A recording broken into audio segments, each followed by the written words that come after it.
We are currently witnessing one of the most dominant displays of golf since Tiger Woods in his heyday. So we wanted to take a look at the clubs that are facilitating all this success. So stay with me while we take a look inside Scottie Scheffler's bag.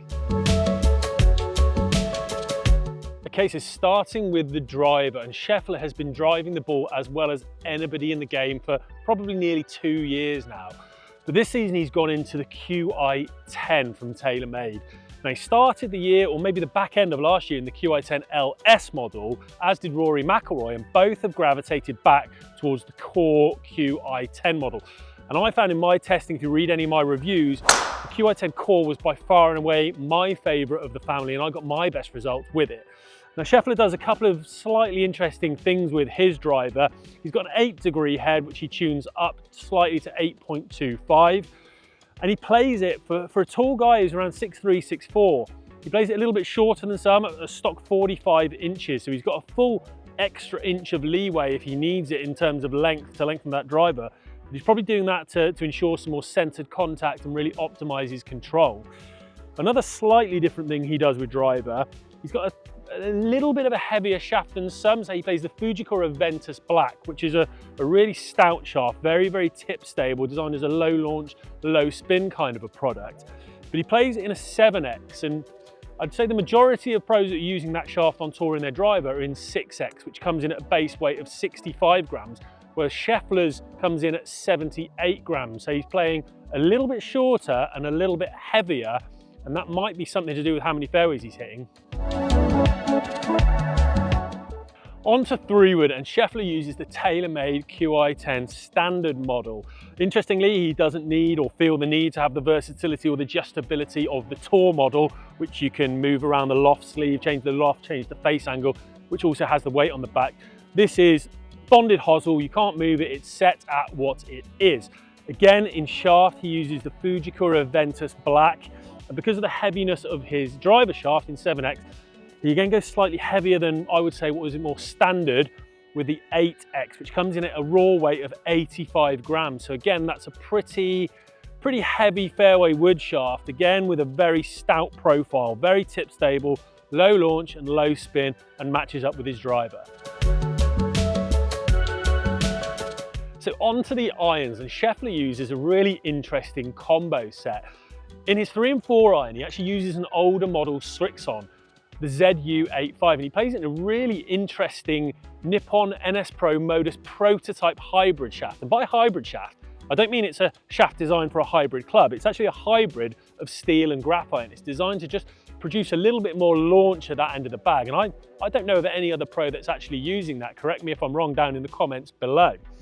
Then on to the 5 to pitching wedge, he uses the TaylorMade P7 TW irons, which I always find a little bit funny, because it's not beyond the realms of possibility that even now Scheffler could find himself paired together with Tiger in a tournament coming down the stretch. And I don't know about you, but I'd feel a bit funny looking in my bag and seeing my opponent's initials engraved on the club and knowing he designed them.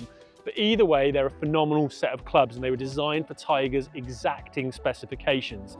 They've got a longer blade length, a really thin top line, and progressive face heights throughout. And one of the most interesting features about them I've always found is there's a little tungsten billet that's drilled right in behind the center of where impact should be, and it gives them a really incredible soft feel and a real depth of strike. Now Scheffler plays those in True Temper Dynamic Gold Tour Issue X100 shafts, which is one of the most popular shafts on tour. And you may not know this, but the only difference between the Tour Issue Dynamic Gold X100s and the stock X100s is they go through one more check in the weighing process, and they select the most exacting specifications to match the weight characteristics that they want. But other than that, it's the exact same shaft. Okay, if you're enjoying this video, don't forget to like and subscribe and comment down below. Have you ever tried any of Scheffler's equipment? And if you haven't, but you want to get your hands on some, check out the description below for some handy links to the best prices in your area. Onto the wedges, and again, Scheffler favours some older models. He's got a 3 wedge setup beyond his set pitching wedge, and 2 of those wedges are SM8, which are 2 years old. And one of the most interesting things I find about his setup is his loft increments. And I've got a little hunch on this, but essentially his raw lofts are from 46 in his pitching wedge, he goes to 50, then 56, and then 60, which is quite a helter-skelter loft increment.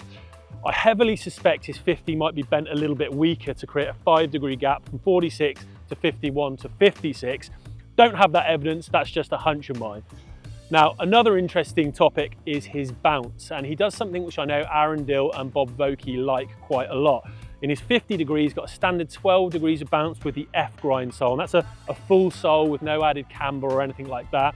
He carries that F grind into his 56, but he has very hefty, and it's actually the maximum bounce Titleist make with a 14-degree bounce in 56, before heading into his 60 degree, which is a T grind, which has heavy heel and toe relief and is only 4 degrees of effective bounce. That's quite a difference between his sand wedge and lob wedge. But again, as I said, Vokey and Aaron Dill really like that. They like their players to have options, because you're going to come across all sorts of lies in tour events, fluffy lies, bare lies. So having those two options in your most lofted wedges is really, really useful. Again, he uses Dynamic Gold True Temper shaft, but he goes down a flex. So instead of X100 in his irons, he goes to S400. Essentially, you're not loading the shaft as much, you're not putting as much speed on it, so you don't need that extra stability and that extra stiffness, and going a flex softer can actually help you with feel. On to the putter. Now, this has been a massive change for Scheffler. If you cast your mind back to the end of last year and even the start of this year, you might remember Scheffler having quite a few putting woes, and he really wasn't getting the scores that his long game deserved. And he'd long time been using a very blade style, Newport 2 style Scottie Cameron before switching into the TaylorMade Spider X Tour. Now, he kept a very similar neck, so the plumber's neck that comes on the Newport 2 style putter, but the putter as a whole is much more of a higher MOI mallet putter. It's got a Surlyn insert, which is essentially kind of the material that's on the ball, so it feels very soft off the face, and that has pure roll grooves, which really helps that ball get rolling quicker. Another interesting point is the true path alignment on top of the Spider X Tour has actually stopped Scheffler needing to use a line on his golf ball, which he feels has freed him up a little bit in the putting process. Spec-wise, again, he's slightly different to some. He uses 35.5 inches, which is pretty long. Most standard sort of putters, particularly pick up in a pro shop, come at around 34 inches. So 35.5 is quite long. He uses 3 degrees of loft, and he's slightly more upright than standard at 72 degrees. Whatever he's doing at the moment is certainly working, so it's worth checking out yourself. Okay, onto the golf ball, and Scheffler is playing the Titleist Pro V1. Now, this offers a lower spin in the longer game and a slightly softer feel, but it still offers plenty of spin and control around the green, and he's been pretty deadly with his chipping of late. An interesting point on his ball is Scheffler only uses the high numbers, the 5, 6, 7 and 8, as opposed to the 1, 2, 3, 4 that you tend to see more standardly at retail. Don't know the reason behind this, but it's obviously working for him at the moment, and probably a superstition he's going to continue with. So that's the clubs and ball done, but there's a couple of more interesting things that Scheffler does with his equipment, and they're both to do with the hands. First of all, his grips. He uses a Golf Pride Tour Velvet Reminder grip, or ribbed grip, some people call it. Essentially, it's a raised spine down the back of the grip, which gives some guidance about where to place your fingers. But that's not the interesting part. The interesting part for me is the build-up tape that he uses. He uses 6 layers of double-sided tape, and double-sided is thicker than standard build-up tape, so he actually ends up with very, very thick grips, which are probably a touch thicker than mid-size grips. The other interesting thing that remains in his bags, and any of you who've read any of my stuff on golfmonthly.com, is his training grip. So he uses this molded rubber training grip in every single practice session and warm-up that he does, which leads me to believe that placing his hands on the club in the correct way is really important to Scheffler and could be a really big part of his consistency. Any of you who watch him on tour, next time you look, watch how fastidious and careful he is about putting his hands on the club in the right way. And this just reinforces that in practice. And if you want to try it for yourself, check out the links in the description below and find one yourself.